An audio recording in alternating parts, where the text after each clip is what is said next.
60회 차입니다. 네, 저희 2016년도 1월 달부터 시작한 이래로 매월 2번 내지 1번씩의 정기 포럼을 해왔는데요. 오늘이 꼭 딱 떨어지는 숫자들이 항상 의미 있잖아요. 60회차 포럼인데 오늘은 저희가 평소에 하는 월보다 좀 땡겨서 했어요. 지난 2주 전에 했는데 다시 또 2주 후에 하게 됐는데 보통은 이제 한 달 정도 처음으로 하는데 또 휴가철이고 해서 오늘 인원이 많지가 않은 편이에요. 근데 이제 저희가 주제를 그릇으로 예전부터 생각했는데 적합한 분들을 막 찾다가 어떻게 알게 됐어요, 우연하게. 그런데 좋은 일이죠. 아쉽게도 표현이 많은지 모르겠는데 출산을 앞두고 계시니까 저희가 원하는 날짜랑 갭이 생기는 거예요. 그래서 이거는 이게 나중에 또 몇 달 후에 한다고 출산하고 또 상황이 어떻게 바뀔지 모르니까 부담을 드려서라도 땡겨서라도 꼭 모셔야 되겠다 해서 저희 원래 일정보다 많이 압축 땡겨져서 오늘 이렇게 하게 되었습니다. 그래서 어렵게 모신 분이고요. 저희 외식업을 하는 분들한테는 굉장히 중요한 시사점을 주실 것 같고 아까 잠깐 저희 시작하기 전에 말씀 나눴는데 이런 강연을 하게 되면 외식업 하시는 분들한테 비난을 받을 때가 있다고 말씀하세요. 그만큼 적나라하고 솔직하고 정말 그런 이야기들을 해주시는데 여기 계신 분들이 오늘 좋은 이야기, 또 각성하는 이야기, 저희 또 산업에 도움이 되는 이야기들 오늘 많이 얻어갔으면 좋겠고요. 아무튼 큰 박수로 오늘 60회차 포럼의 그릇 주제로 배은영 대표님을 모시겠습니다.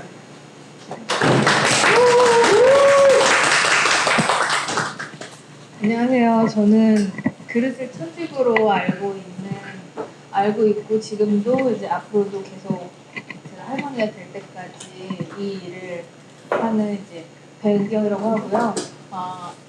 저는 이제 가업으로 이 일을 하고 있어요.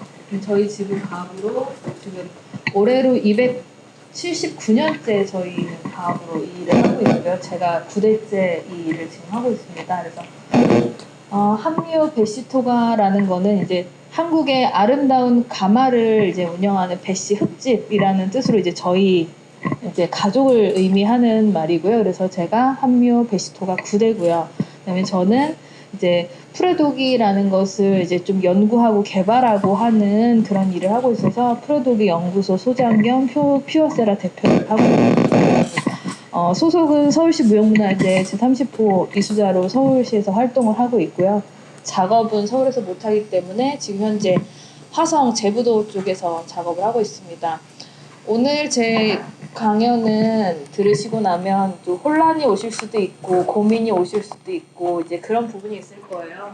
제가 항상 이 강연을 한다고 하면 저희 부모님 되게 많이 걱정하시거든요.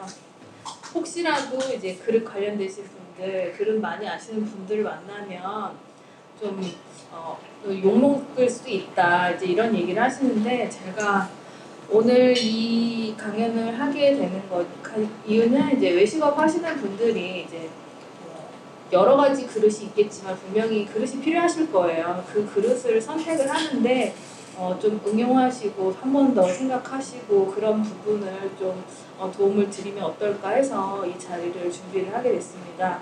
그래서 그릇에 대한 전반적인 여러 가지 그릇에 대한 제 정보를 말씀을 드릴 거고요. 아마 뭐 한 가지씩은 어디서도 들으실 수 있겠지만 그릇에 대한 전반적인 뭐 여러 가지 종류에 대한 그런 그릇 얘기는 어디서 못 들으실 거예요. 그래서 조금이라도 도움이 되셨으면 좋겠습니다. 그럼 이제 강의 시작하겠습니다. 저는 이제 그동안 알고 있었는데 좀 잘못된 그릇 이야기들 중심으로 이제 좀 다뤄볼 거고요. 그 잘못된 그릇 그리고 또 올바른 그릇 이제 그런 방향으로 오늘 주제를 잡았습니다. 여러 가지 종류가 있는데 이제 대중적으로 사용되는 그릇이 보통 이제 지금 현재 이제 그릇의 종류들이고요.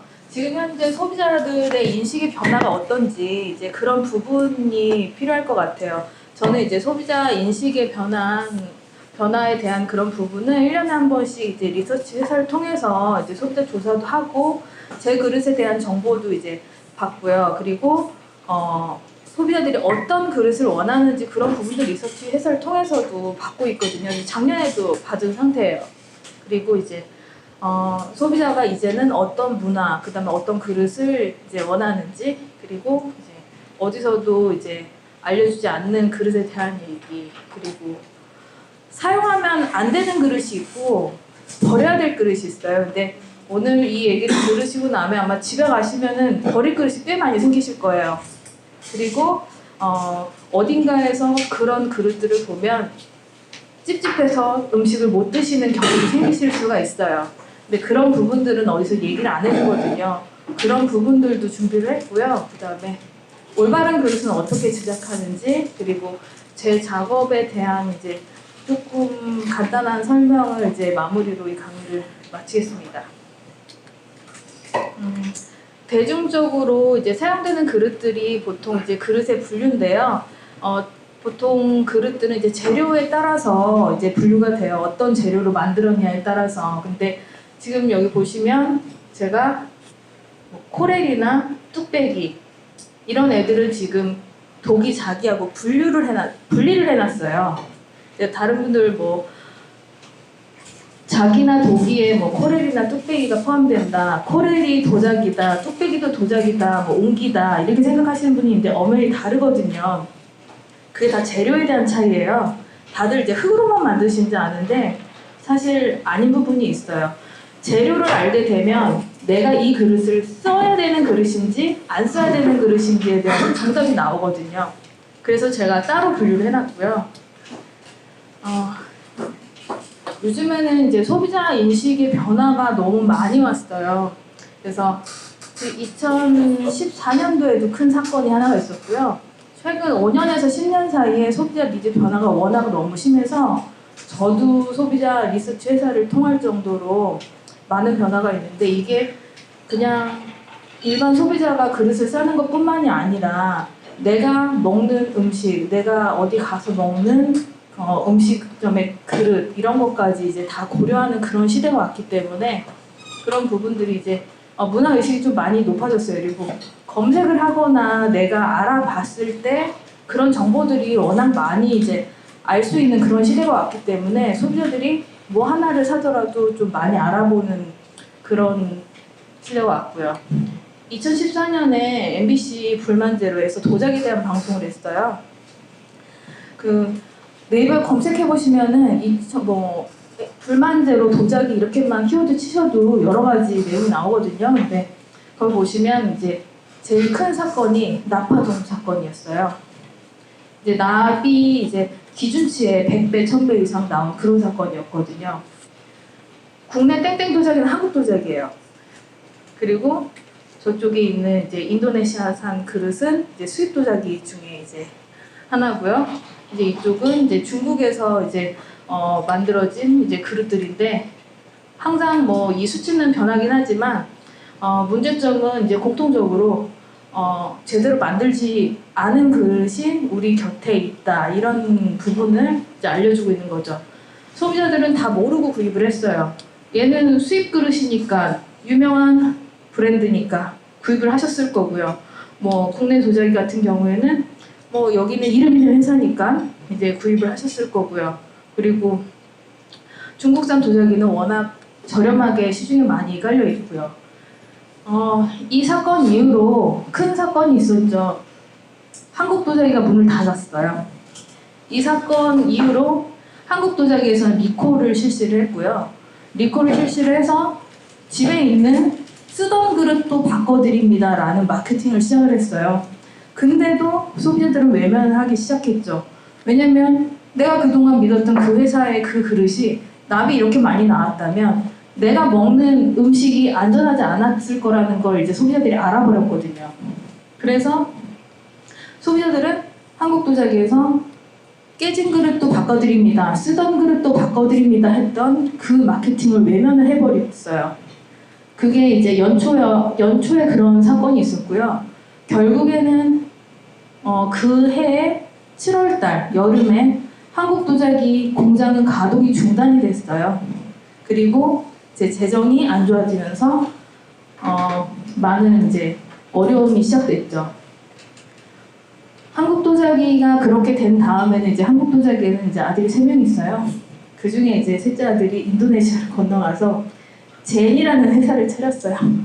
그래서 지금은 젠이라는 회사가 이제 백화점에도 이제 많이 유통이 돼서 같은 집이에요. 그래서 그건 이제 뭐 아는 사람들만 아는 그런 얘기인데 한국 도자기에서는 이 방법이 국내에서 어떤 마케팅도 성공을 하지 못했기 때문에 이제 회사 이름을 이제 한국 도자기는 좀 낮추고 젠이라는 이름을 이제 좀 부각을 시켜서 그 회사는 디자인을 완전 바꿔버렸죠. 한국 도자기는 한국 스타일이 많았어요. 젠이라는 도자기는 유럽형 도자기로 많이 바뀌었어요. 그래서 2015년, 16년 이럴 때 유럽형 도자기들, 그 다음에 뭐 유럽형 도자기 뭐 여러 가지 많아요. 뭐 어디 도자기, 어떤 스타일 뭐 이런 게 많은데 유럽형 도자기로 바꾸면서 이제 젠이 이제 성공을 하게 됐죠. 그래서 뭐 한국 도자기가 이렇게 됐으면 이제 다른 굵직한 도자기 회사들 또 이제 좀 문제가 많이 생겼죠. 행남자기 같은 경우에는 회사가 넘어갔죠. 이제 M&A 다른 회사에서 인계해서 이제 넘어가서 그래서 이제 그렇게 된 이유는 국내에서 소비자들이 브랜드 있는 도자기, 해외 도자기들 중에서 이제 좀 이름 있는 도자기들을 좀 선호를 하기 시작했는데 국내에서 이런 사건까지 터지니까 국내 도자기 이제 더 쳐다보지 않게 되는 그런 사건이 돼버린 거예요. 그래서 지금 현재 또 우리나라는 지금 많이 도자기 시장이 안 좋고요.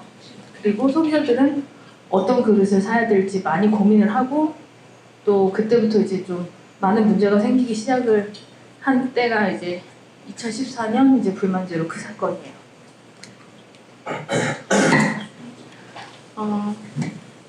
지금 여기 제가 좀 이렇게 정리를 해서 여기서 좀 부연 설명을 조금씩 해드릴 건데요. 그릇은 여러 가지 그릇이 있지만 좋은 그릇이냐 나쁜 그릇이냐 그리고 뭐 이게 뭐 품질이 좋다 안 좋다 뭐 이런 거는 솔직히 제작 원가에서 차이가 나요. 어떤 재료를 쓰느냐 어떤 방법을 하느냐 뭐 이게 뭐 그릇뿐만이 아니라 모든 분야에서 다 적용이 될 것 같아요. 일단은 플라스틱 그릇은 이제 가벼워서 많이 쓰시죠. 근데 이제 요식업 하시는 분들이 제일 많이 쓰는 멜라닌 그릇이 있어요. 멜라닌 그릇은 원료 자체가 가벼운 플라스틱에 나무 펄프를 섞어가지고요. 이제 얘를 형태를 잡아야 되니까 거기 이제 접착제를 집어넣어요. 그래서 그 형태를 담는 거예요.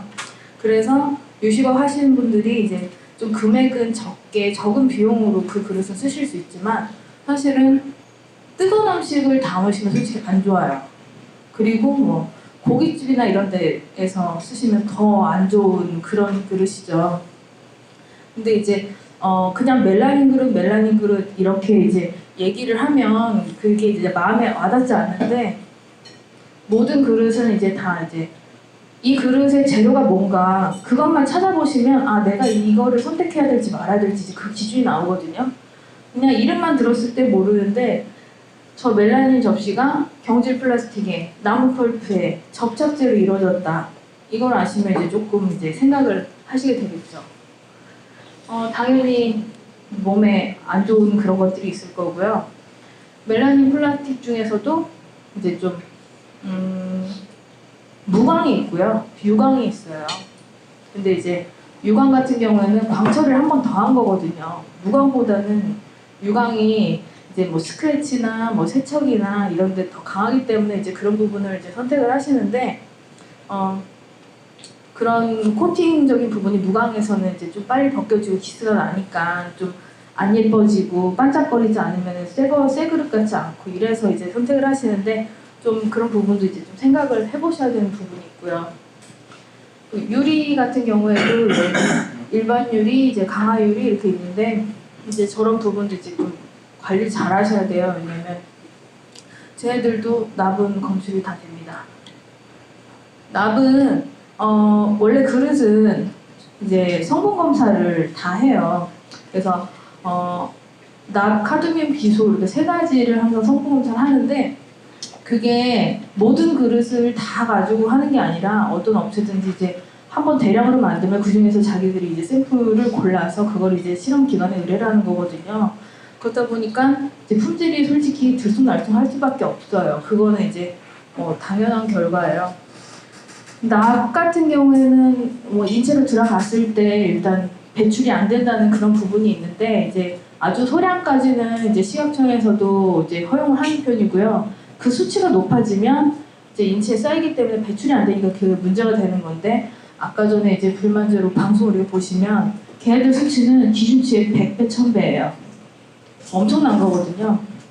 그래서 이제 난리가 난 거예요. 왜냐면 그렇게 기준치를 엄청 초과하는 그릇에 내가 이제 차가운 음식은 그래도 괜찮아요. 근데 따뜻한 음식을 만약에 담았다.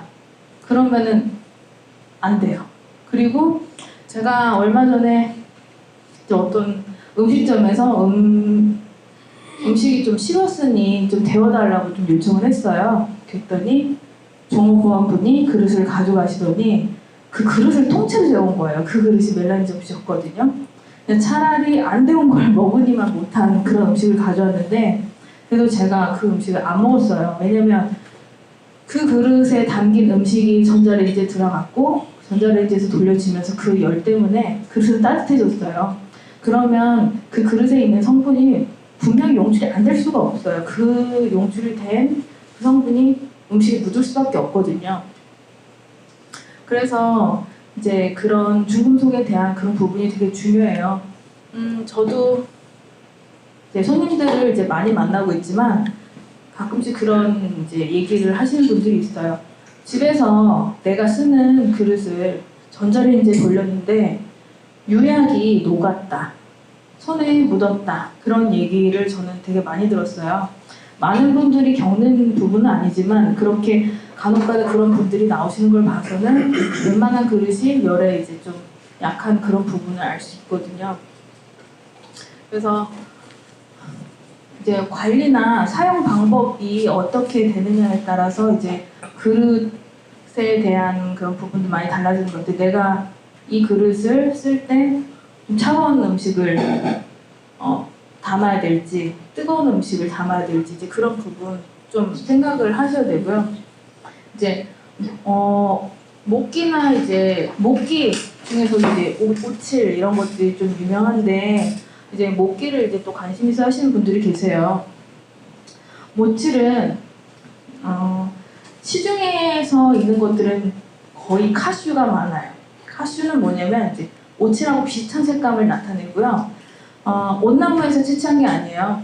그 우리 카슈 너트라고 해서 우리 먹는 그런 견과류 있죠. 그 나무에서 나오는 진액이거든요. 근데 그게 이제 오칠 온나무에서 나오는 이제 오칠하고 이제 비슷한 색감하고 이제 발색력 그리고 코팅 부분 이런 부분을 차지하기 때문에 오칠의 대체 수단으로 많이 써요. 근데 진짜 오칠을 사용하는 이유는 오칠을 잘하면 걔는 이제 천년만년 간다고 하거든요. 그리고 항균력이 워낙 뛰어나서 이제 그런 부분에서 이제 좋다고 하고요. 근데 이제 카슈에서는 그런 부분을 기대를 할 수가 없죠. 그리고 오칠 그릇 같은 경우에는 사용하다 보면 당연히 이제 기스가 나요. 기스가 났을 때 다시 그 오칠을 해줘서 써야 돼요. 아니면 그 그릇을 버리거나 그렇게 해야 되는데 이제 그런 부분에서 이제 카슈 쓰시는 분들은 이제 진짜 오칠도 아니고 기스 났을 때 이제 그 그릇을 사용을 하지 않으시면 좀 안 좋은 그런 결과를 보실 수가 있죠. 왜냐면 기스나는 부분은 기스가 났다는 거는 어떤 그릇이든 기스가 난 그릇은 그 안으로 세균이 들어간다는 거예요. 세균이 들어가면 나올 수가 없어요. 그리고 이제 오칠 같은 경우에는 진짜하고 가짜를 구별을 하는 방법이 있어요. 뜨거운 걸 담아봐요. 뜨거운 물이든 뜨거운 음식을 담아봤을 때 냄새가 역하게 나는 애들이 있어요. 걔네들은 오칠이 가짜예요. 저는 이제 어릴 때부터 이제 이 그릇을 하고 있지만 이제 그릇 말고 다른 그런 문화 이제 종류도 이제 많이 관심을 가졌었는데 어릴 때부터 저는 이제 그런 무형문화재 할아버지들하고 많이 이제 접촉이 있었어요. 근데 만날 때마다 전 질문이 할아버지 이거 진짜고 가짜고 어떻게 구별해요? 이 질문을 진짜 많이 했어요. 그래서 이제 모기는 이제 오칠하시는 분한테 이제 어릴 때 기억이 오칠 가짜는 뜨거운 거 담았을 때 냄새 나면 그건 가짜 이렇게 얘기 들었거든요. 그러니까 오칠은 진짜 오칠을 칠했을 때는 그 뜨거운 거든 뭐 어떤 음식을 담았을 때 변화가 없는 거예요. 근데 좀 냄새가 역하다거나 아니면은 뭐 음식을 봤을 때 뭔가 이상한 게 이제 캐치가 되신다면 네, 그 오칠은 이제 뭐 좋지 않은 오칠을 구매를 하셨을 수도 있고 아니면 좀 속아서 구매하셨을 수도 있고 아니면 오칠에 다른 거를 섞은 거를 이제 바른 거를 이제 구매를 하셨을 수도 있고 이제 그런 것들이 이제 생기죠. 또 이제 많이 이제 관심 있어 하시는 것 중에 유기 그릇이 있어요. 유기 그릇은 다들 이제 다 두들겨 만든다라고 생각을 하실 거예요. 근데 원래 유기는 세 가지 종류가 있어요. 우리가 제일 알고 있는 것처럼 두들겨서 만드는 유기. 그거는 이제 방자유기라고 하고요. 방자라는 말이 들어가요. 두들겼다 하는 방자라는 게 들어가고요. 그리고 이제 일정한 틀을 만들어 놓고 거기에 이제 그 샘플을 붓는 거예요. 부어서 이제 성형하는 방식. 걔도 유기예요. 그리고 프레스라고 해서 압력 방식으로 해서 빵빵빵빵 계속 이제 천 개든 만 개든 찍어내는 방식이 있거든요. 걔도 유기예요. 어떻게 보면 걔는 스테인레스하고 거의 성격이 비슷하죠. 유기는 이제 주석하고 구리의 이제 일정한 비율의 이제 합금비인데 저 합금비가 어느 정도의 이제 향균력을 가지고 있는 그런 이제 합금이에요. 그래서 이제 기본적으로 이제 항균력이 이제 뛰어난데 거기에 이제 후처리를 저 재료를 사용을 했어도 두들겼느냐 아니면 틀에 부었느냐 아니면은 찍어냈느냐 이 차이에 따라서 어마어마한 차이가 있죠. 단가 차이로 보면 아마 찍어낸 거하고 틀에 붓는 건 한 10배 차이 날 거고요. 그리고 틀에 붓는 거랑 두들겨서 만드는 건 아마 100배 차이의 금액 가격이 있을 거예요. 실제로 백화점이나 이런 데 가시면 방자 수저들 예를 들게요. 수저 유명한 누구누구 무형문화재 막 이렇게 만들었어도 두 벌에 2인용 15만 원? 뭐 이 정도 구매하시거든요. 근데 그거는 쇠를 그냥 깎아서 그냥 이렇게 좀 모양만 대충 낸 거고요. 진짜로 그 할아버지를 직접 찾아가서 할아버지 진짜 주세요 이러면요 100만 원짜리 수저 한 세트에 100만 원짜리예요. 걔는 하루 종일 두들겨서 딱 한 세트 만드는 거예요. 그렇게 이제 여러 가지 그런 유기가 있어요. 근데 두들겨서 만드는 유기는 워낙 너무너무 인체에 이제 유용하게 쓰이고 뭐 항균력이나 이런 게 워낙 탁월하기 때문에 이제 그래서 찾으시는데 깎아서 만든 거나 이제 뭐 찍어서 만든 거 이런 것들은 아무래도 효과가 떨어지죠. 그리고 여기는 이제 사용하시다 보면 겉에 이제 원래 색감이 약간 노르스름한 색깔이에요. 근데 진짜 쳐서 만든 애들은 기본적으로 그 유기가 가지고 있는 그 색깔을 그대로 표현을 하고요. 찍어서 만든 거나 뭐 두들겨서 만든 그런 애들은 그 위에 노란색 칠을 해요. 그래서 사용하다 보면 노란색 칠이 좀 벗겨졌다 하는 것들을 좀 보실 수가 있어요. 실제로 이제 음식점이나 이런 데 가보면 이제 유기 수저나 이런 것들 사용되는 데 되게 많거든요. 이제 저는 보면 여기 사장님은 좀 돈을 잘못 쓰셨다 이런 생각을 할 때가 있어요. 왜냐면 수저를 보면 수저에 노란 칠이 벗겨져 있어요. 일부 많이. 그러면 이제 그 안에 은색으로 된 이제 스테인리스 색깔이 나오고 일부분은 이제 노란색 이런 그런 빛깔을 띠고 있어요. 걔는 유기가 아닌 거죠. 그러니까 잘못 사신 거죠. 차라리 그냥 스테인리스 수저를 사시는 게 나을 뻔한 그런 수저를 사신 거죠. 그래서 그분은 아마도 그게 방자인 줄 알고 구입을 하셨을 거예요. 근데 사람들이 이를 계속 갖고 이제 사용이 되면서 그 노란색 코팅제가 이제 벗겨져서 이제 그 스테인리스 색깔이 드러난 건데 이제 그거를 이제 생각을 못 하셨겠죠. 왜냐면 구별 방법을 모르시니까요. 그래서 진짜 방자의 진짜 유기의 색깔이랑 스테인리스의 이제 노란색 그런 코팅제를 한 게 시중에 너무 많이 있기 때문에 이제 그런 부분들을 이제 모르시고 구매하시는 분들이 꽤 많으시더라고요. 그런 부분을 좀 아셨으면 좋겠다 해서 이제 그런 부분 이제 제가 설명을 오늘 해드리려고 했고요. 그리고 이제 그릇 중에서 이제 도자기 종류 설명드릴게요. 자기가 있고 도기가 있고 이런 거는 이제 학교 책에서도 이제 교과 과정 중에서도 많이 배우거든요. 근데 자기, 도기 뭐 이 차이는 이건 재료의 차이예요. 이제 자기는 지표면에 있는 흙들이에요. 지표면에서 가까운 흙들. 그러니까 예를 들어서 뭐 돌이 부서지거나 뭐 이렇게 돼서 만들어진 흙을 이제 자기라고, 그 흙으로 만든 것을 자기라고 하고요. 한마디로 자기라고 하는 건 한마디로 돌가루로 만든 거죠. 돌가루를 곱게 이제 으깨가지고 분쇄해서 만든 애들이고요. 독이라는 이름이 붙은 애들은 2차 점토예요. 2차 점토는 퇴적 점토예요. 지표면에서 깊숙한 곳에 있는 애들이고요. 걔네들은 오랜 시간을 거쳐 퇴적이 되면서 미생물들이 엄청 많이 있어요. 그런 흙으로 만든 애들은 이제 독이라고 분류를 하죠. 뭐 옹기가 숨을 쉰다 뭐 그런 얘기는 많이 들어보셨을 거예요. 그 숨이 뭐냐면요. 2차 점토, 이제 퇴적 점토를 사용하잖아요. 퇴적 점토 안에 미생물이 엄청 많아요.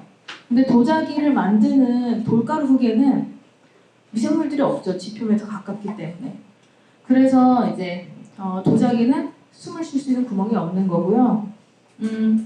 옹기 같은 경우에는 미생물이 가득한 퇴적 점토를 쓰기 때문에 걔네가 이제 가마 안에 들어가서 이제 불에서 타버리면 미생물이 타버린 공간이 생겨요.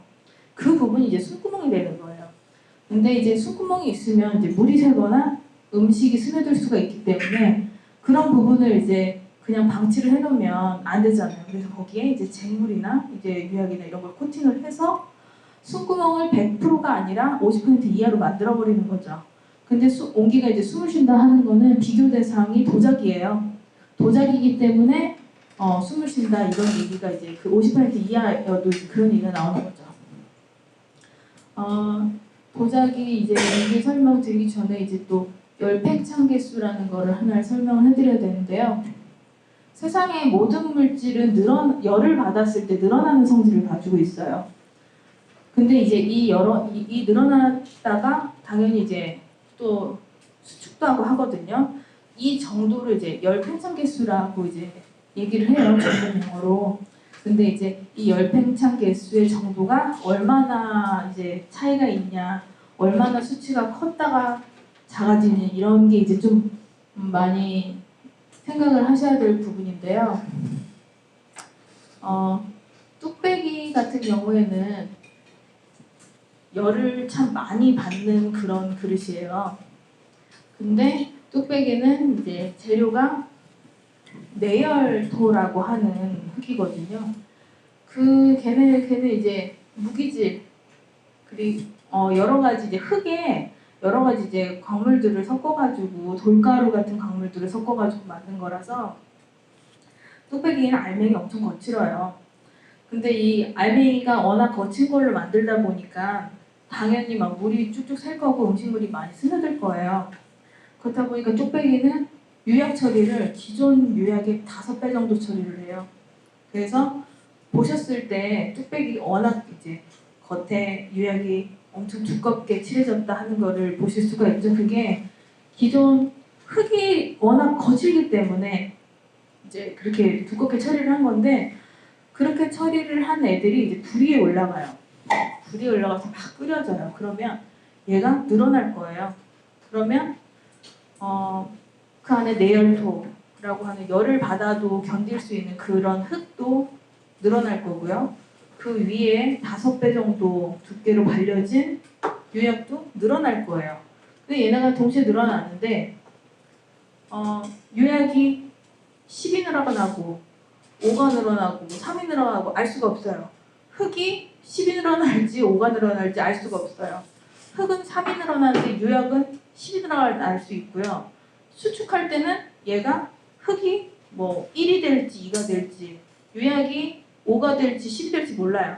한마디로 늘어났다가 얘는 두 겹을 이루고 있는데 그 두 겹이 늘어났다 줄어드는 게 정도가 다른 거예요. 늘어났다 줄어드는 게 정도가 다르면 어떻게 되냐면 균열이 가요. 그래서 크랙이 생기게 돼요. 근데 그게 한 번만 해도 그렇게 되는데 뚝배기 엄청 많이 사용하죠. 계속 끓이죠. 늘어났다 줄어났다 늘어났다 줄어났다 엄청 많이 해요. 사실 뚝배기는 그렇기 때문에 그 늘어났다 줄어났다 하면 생기는 그 크랙으로 이물질이 들어갈 수밖에 없어요. 세제 들어갈 수밖에 없어요. 근데 걔네들 뺄 수가 없거든요. 사실은 가정에서는 저는 솔직히 뚝배기 사용하는 거 추천은 안 드려요. 그냥 차라리 냄비에서 끓여 드시는 걸 추천을 해드리고요. 음식점에서 만약에 뚝배기를 사용을 하신다면 뚝배기는 적당히 보셔서 좀 얘 상태가 스크래치가 갔거나 아니면은 뭐 상태가 좀 안 좋다는 게 눈에 보이는 게 분명히 있을 거예요. 그런 애들은 솔직히 사용을 하시지 않는 게 좋다는 걸 말씀드리고 싶어서 뚝배기를 넣었어요. 유약의 두께가 워낙 두껍고요. 그리고 뚝배기나 옹기 같은 경우에는 도자기보다 일단 온도가 훨씬 낮은 온도에서 완성이 돼요. 한 100도 정도의 차이가 나거든요. 도자기에서 뭐 50도에서 100도 차이는 어마어마한 결과를 나타내요. 제가 작업을 하는 과정에서 제가 1200도에서 1300도 구간을 설명을 해드리면 1200도까지는 진짜 쉬워요. 근데 1200도에서 1300도 구간의 그 100도는요. 그 100도를 올리기 위해서 저희 식구가 2명이 나무를 넣고 나오면 2명이 대기하고 있다가 또 나무를 넣거든요. 그렇게 24시간을 해도 100도가 안 올라가요. 그럼 1300도 구간이 됐다 했을 때 1300도 구간에서 1310도는 1200도에서 1300도보다 더 힘들어요. 왜냐하면 자연환경에서 산소를 조정하면서 압력을 조절하고 그다음에 뭐 습도를 조절하면서 이제 올려야 되는 그런 게 있기 때문에 더 힘들거든요. 근데 뚝배기하고 옹기는 도자기보다 온도가 훨씬 낮아요. 그러면은 유약도 약할 거고 그릇도 약하다는 거거든요. 그러면 일반 도자기보다 얘는 열 팽창 계수가 훨씬 더 크다는 답이 나와요. 그러면은 늘어났다 줄어났다 하는 게 도자기보다 훨씬 더 크겠죠. 그러면 뚝배기의 수명은 도자기보다 짧다라는 답이 나와요. 그래서 이제 그런 부분을 좀 안내를 해드리고 싶었고요. 코렐이라고 하는 그릇들 가벼워서 가정에서 좀 많이 써요. 이 코렐이라는 그릇은 우리나라에서 마케팅이 성공한 그릇이에요. 얘는 이제 미국 그릇인데 미국에서는 안 좋은 성분 때문에 불매 운동이 엄청난 그릇이고요. 그리고 얘는 미국 그릇이지만 미국에서는 손님이 왔을 때 코렐에다가 음식을 대접하면 손님이 화내고 가버리는 그릇이에요. 왜냐면 코렐이 그렇게 이제 되는 이유는 만들어진 재료나 그 다음에 만들어진 방법 그런 데 이제 이유가 있겠죠. 그래서 내가 손님으로서 대접을 못 받는다 이제 그런 그릇을 받을 수 있는 게 이제 코렐인데 우리나라에서는 던져도 깨지지 않습니다. 가볍습니다 하는 마케팅으로 성공을 하는 그릇이에요. 그래서 이제 그리고 코렐은 이제 만들어진 재료가 흙이라고 생각을 하시는데 흙 조금 들어가고요. 거기에 이제 무기 화합물이기 때문에 유리가 상당수가 많이 들어가요. 그리고 또 일부분 소뼈가 많이 들어가요. 그래서 코렐을 보면 도자기보다 이제 좀 약간 투명한 그런 성질을 가지고 있는데 그게 이제 소뼈 때문에 그렇고요. 좀 투명하면서 좀 유리 같은 재질을 가지고 좀 다른 도자기보다 좀 오묘한 그런 질감을 가지고 있는 이유는 이제 유리가루하고 소뼈가 섞였기 때문에 이제 그런 질감을 나타내요. 근데 소뼈하고 유리하고 이렇게 섞이게 되면 잘 깨지지 않고 내 흡성이 좀 뛰어나게 되는 이제 그런 특징을 가지고 있어요. 사용하기 엄청 편하죠. 근데 재료를 보면 유리가 그렇게 높은 온도에서까지 이제 견딜 수 있는 그런 유리가 아니기 때문에 이제 좀 문제가 생기는 거예요. 그래서 코렐은 이제 그 사용 설명서를 보면 200도 이상의 온도에서 쓰지 말라고 돼 있어요. 왜냐면 자기네들도 아는 거죠. 200도 이상이 되면 이제 유리에서 이제 납이 용출된다는 걸 이제 아는 거죠. 그래서 이제 또 도자기 같은 경우에는 이제 여러 가지 도자기가 시중에 엄청 많아요.